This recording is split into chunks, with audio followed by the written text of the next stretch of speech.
boundless field of merit. Wrapping ourselves in the Buddha's teaching, we free all living beings. And though I thus liberate countless beings, not a single being is liberated.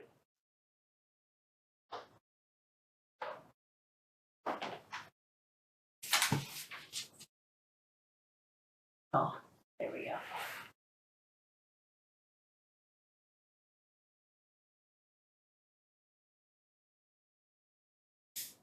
Incense time.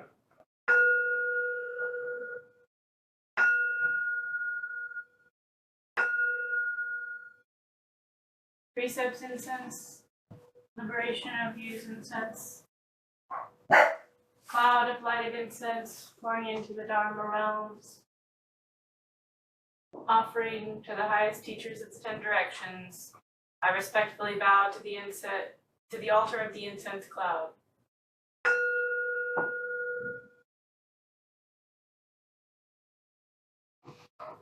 Bodhisattva.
Hands of compassion.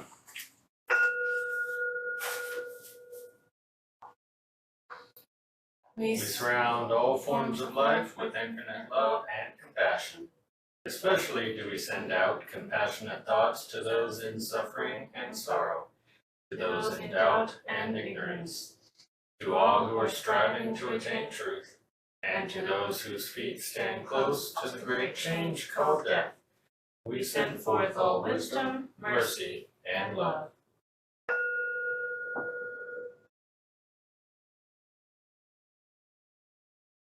May the infinite light of wisdom and compassion so shine within us that the errors and vanities of self may be dispelled.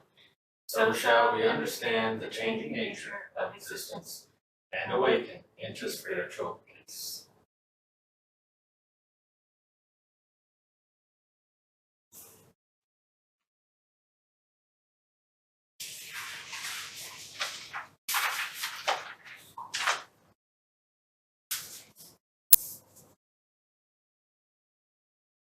The refuges. I take refuge in the Buddha. I take refuge in the Buddha.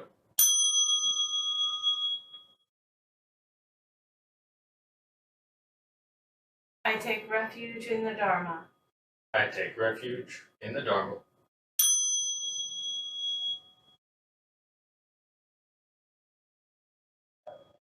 I take refuge in the Sangha. I take refuge in the Sangha.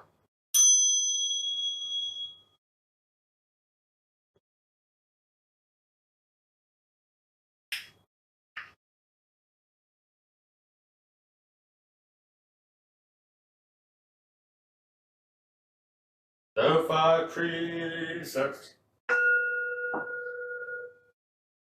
I take up the practice of not harming living beings. I take up the practice of not harming living beings. I will not take what is not offered.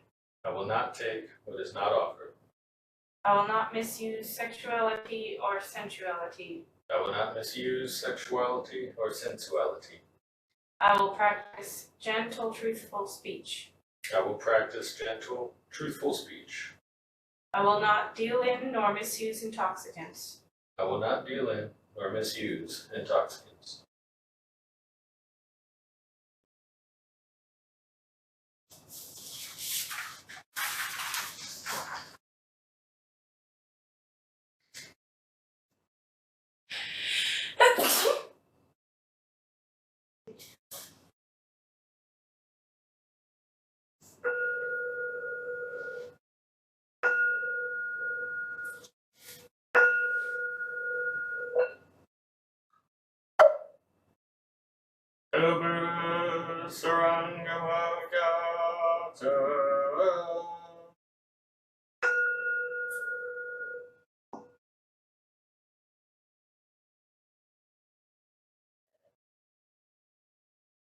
True nature is free from all phenomena,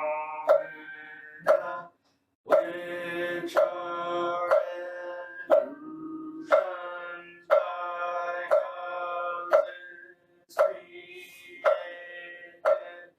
Phenomena neither rise nor fall, but all phenomena are flowers in the sky. The unreal reveals the real, but both are but illusions, since there is nothing real or unreal. How can there be an subject and an object? For between the two there is no true nature, like the moon where two rush bundles meet when set upright, tying and untying from the same cause arise, while the saintly and the worldly are not dual. Consider underlying nature as the point of being, where both is and is not, cannot be. If you disregard it, you are in delusion. If you awaken to it, you are free at once. 6 knots are untied one after the other. When 6 are undone, one vanishes as well. 2's the sense organ that is all penetrating to enter the holy stream and attain holy orgasm.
stop all resting, then there is nothing real.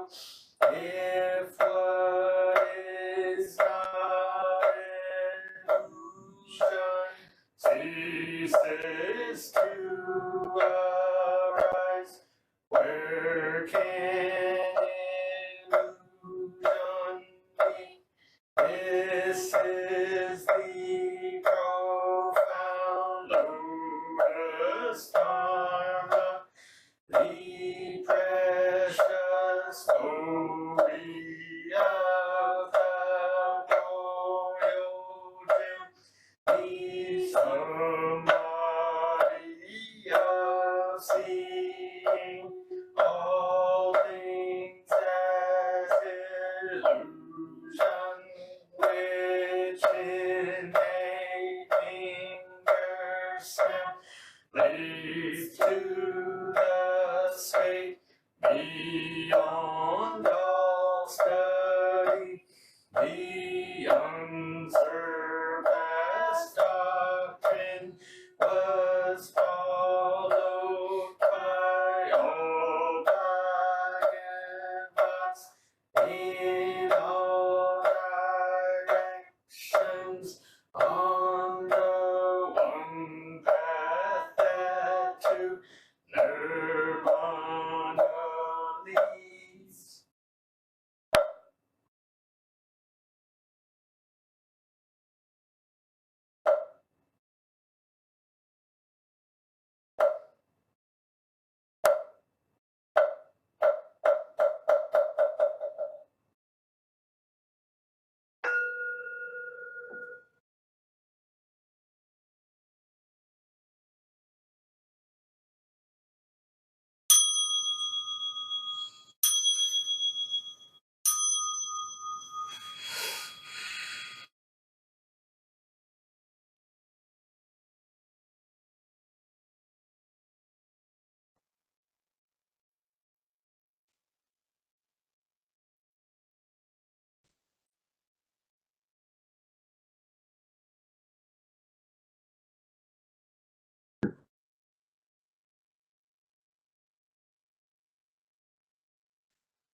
So today I wanted to touch on one of the lines in the Sarangamagata.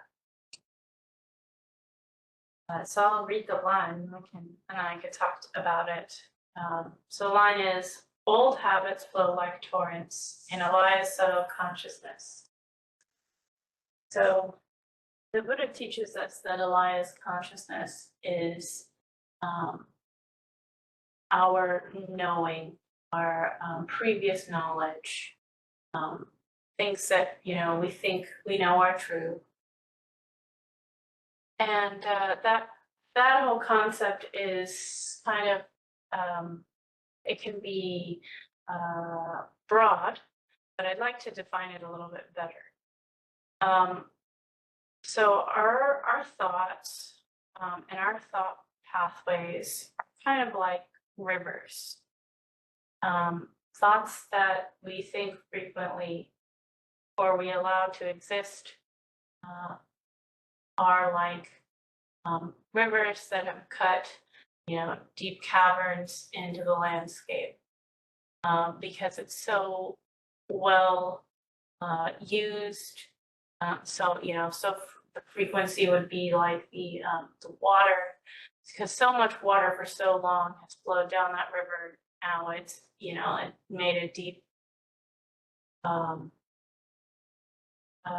canyon, and likewise thoughts that we don't think very much, or we're able to resolve, we're able to stop, we're able to dissipate using our practice of Supreme Bodhi, are like streams. Maybe they're just shallow little trickles.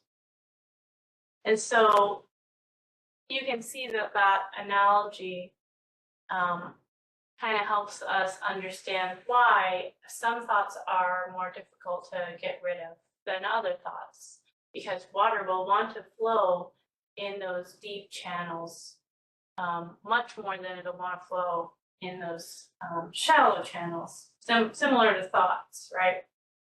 And so, for example, like for my tendency to think about things is from a standpoint of efficiency. So like, let's say planning a trip to the grocery store, maybe going to multiple grocery stores. You know, my thought pattern will fall into that pattern of the fastest way to get there, the most efficient routes to get around town. And what's really interesting is that that way of thinking was really highlighted for me when Robert and I went to the store early in our relationship. And he turned down a road that was not the most efficient route, and it was frustrating. I remember thinking, why would you do that? Oh, why would you slow down this process of going around town? That's not the right way to go. And it all stemmed from that old habit, you know, of believing, of that thought of this is the best route, this is the correct route, you know, it's the only way to go. And you can see how that thought pattern, every time I go to the store, hundreds of times, created this, what Buddha is calling Elias' subtle consciousness. It creates those torrents of thinking that things should be different, of you know, you're setting up an expectation, and when the expectation isn't met, now you encounter that suffering. And you know, I've noticed that things that are much more established, like years of thinking the same thoughts, years of going out to the car and expecting it to start, tend to crash and burn the most. You know, one day your car doesn't start, you know, you need to get to work, and what, you know, the feelings that might flood you are anxiety, fear, and make you feel sick to your stomach. And the thoughts behind that are usually things like, I can't afford to lose my job. What am I going to tell my boss? Now I have to have this conversation. I can't afford to fix my car. And all of those things, in the context of being resilient, in the context of the practice, are not productive. Those thoughts might lead you to a productive, you know, pathway, like I need to tell my boss I'm going to be late. But left unchecked, you know, they turn into, you know, tied to your worth, fear of losing your job, fear of the future events is really what it comes down to. Now, this pretty much applies to everything. Everything we come into contact with has these residual riverbeds, you know, from whatever you're sitting on, you know, to the people that you interact with, to maybe your pets.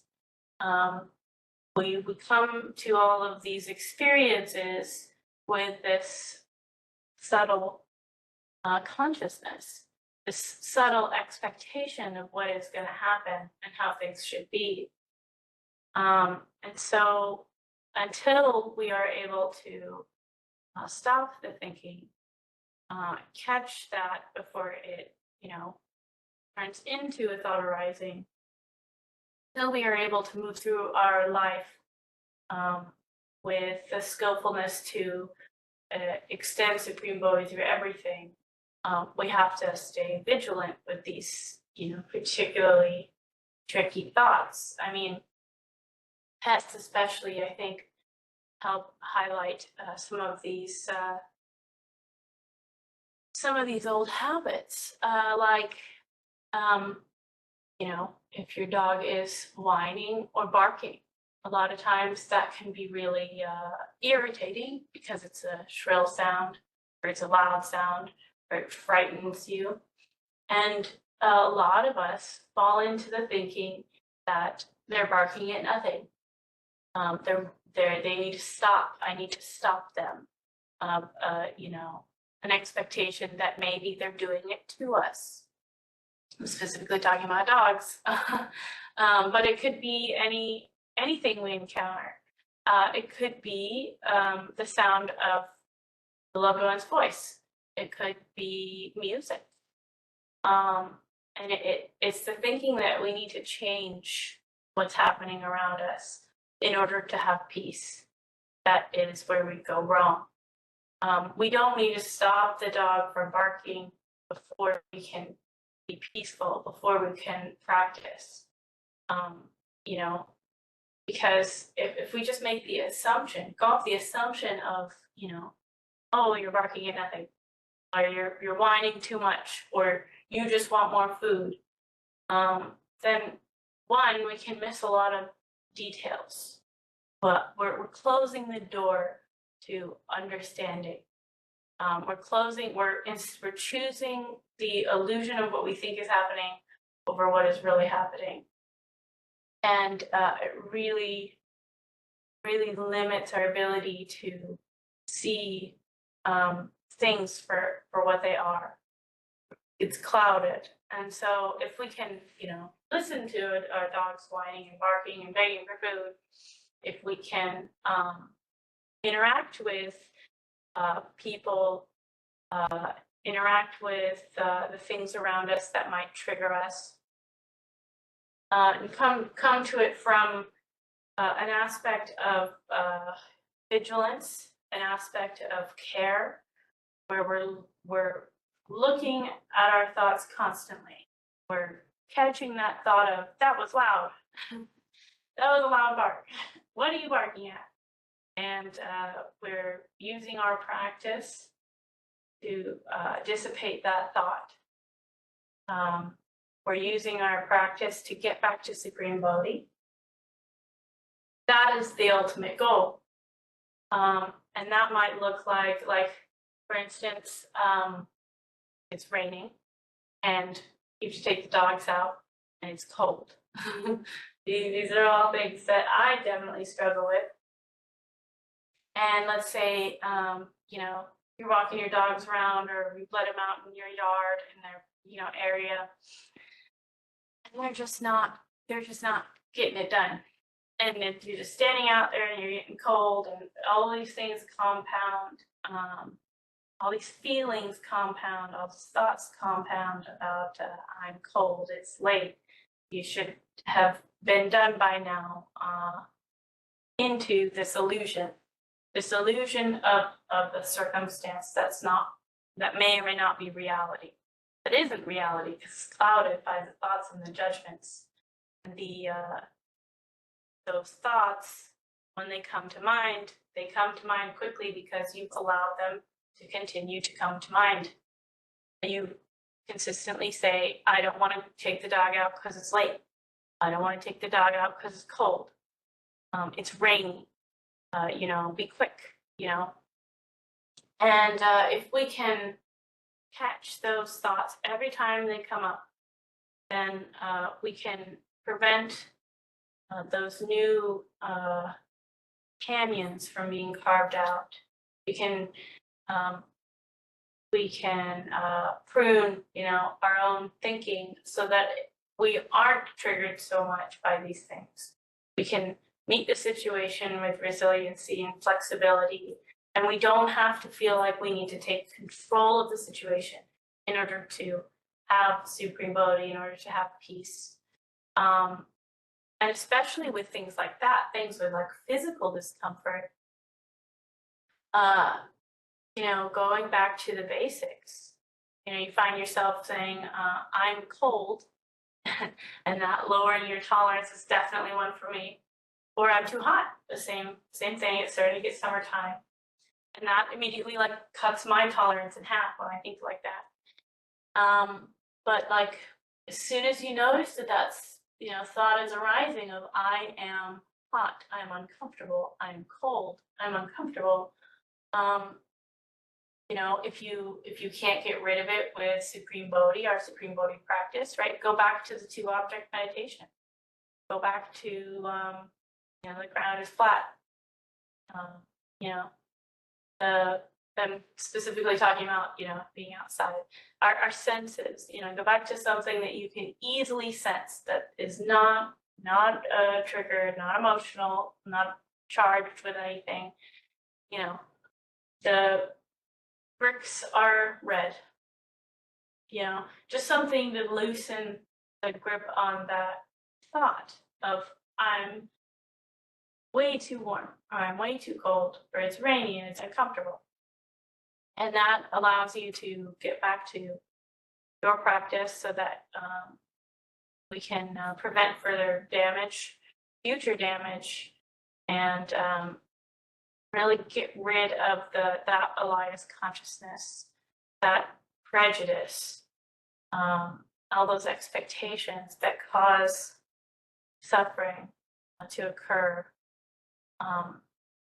and progress, really. The more that you were able to stop thinking, the more that you were able to stop thinking before it arises, the less it will arise altogether. And eventually, that canyon will transform back into just a tiny, tiny stream. And eventually, there won't be a river there at all. It'll heal. And that is my Dharma talk for today.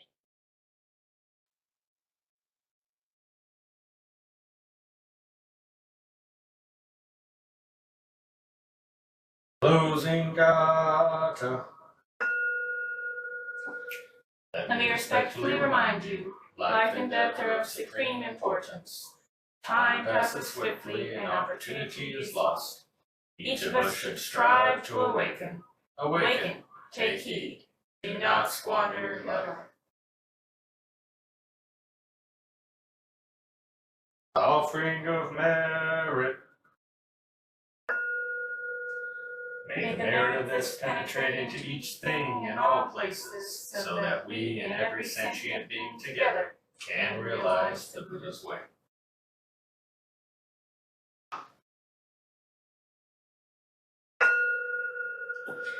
All Buddhas throughout space and time, all Bodhisattvas, Mahasattvas, wisdom beyond wisdom, experience supreme Bodhi. All right, that concludes our service for this week.